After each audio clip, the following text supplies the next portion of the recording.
Welcome to Games from Folktales, a podcast that mixes historical research and tabletop role-playing settings. I'm your host, Timothy Ferguson. For the last few years, we've dug through Lord Dunsany's short stories, finding monsters and plot hooks, mostly for the Ars Magica role-playing game. It appears that I missed one. In Tales from the Idle City, there are 3 short stories stuck together by a framing story, and because 2 of them, actually, including the framing story, 3 of them, aren't particularly useful to us, I've missed one that I think could be of some use. And I find it charming because it completely wrecks our realm alignment table. I'm thinking of stealing this for the Venice material that I'm putting together. So, from Lord Dunsany.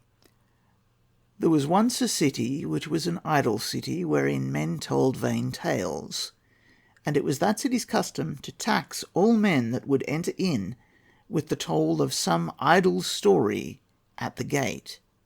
So all men paid to the watchers in the gate the toll of an idle story, and passed into the city unhindered and unhurt, and in a certain hour of the night, when the king of that city arose and went pacing swiftly up and down the chamber of his sleeping, and called upon the name of the dead queen, then would the watchers fasten up to the gate, and go into the chamber to the king, and sitting on the floor would tell him all the tales they'd gathered, and listening to them, some calm and mood would come upon the king, and listening still he would lie down again, and fall at last asleep, and all the watchers silently would arise and steal away from the chamber.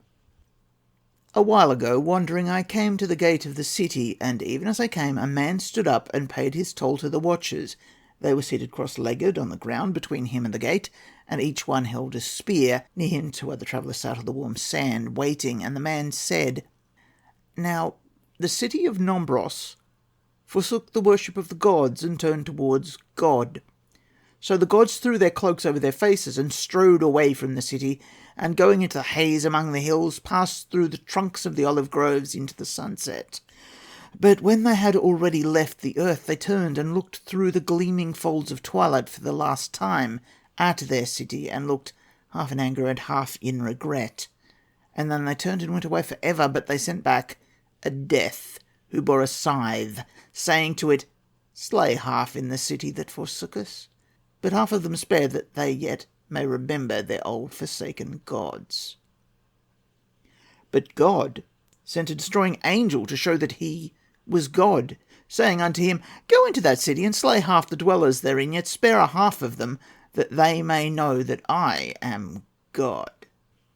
And at once the destroying angel put his hand to his sword, and the sword came out of the scabbard with a deep breath, like the breath of a broad woodsman before the first blow of some great oak. And thereat the angel pointed his arms downwards, and bending his head between them, fell forward from heaven's edge, and the spring of his ankles shot him downwards, with his wings furled behind him, and he went slanting earthward through the evening, with his sword stretched out before him, like he was a javelin from some hunter that hath hurled, that returneth again to the earth. But just before he touched it, he lifted his head and spread his wings, with the under feathers forward, and alighted on the bank by the broad Flavro, which divides the city of Nombros. And down the bank of the Flavro he fluttered low, like unto a hawk, over a new-cut cornfield, where the little creatures of the corn are shelterless.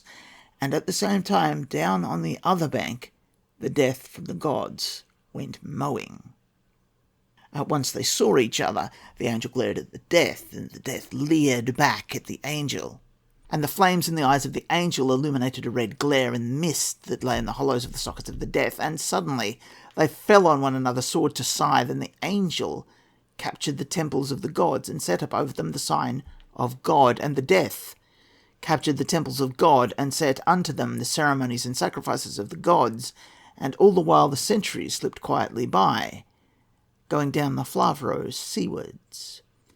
And now some worship God in the temple of the gods, and some worship the gods in the temple of God. And still the angel hath not returned again to the rejoicing choirs, and still the death hath not gone back to die with the dead gods. But all through Nombros they fight up and down, and still on each side of the Flavro the city lives. And the watchers in the gate said, "Enter in." your saga may vary.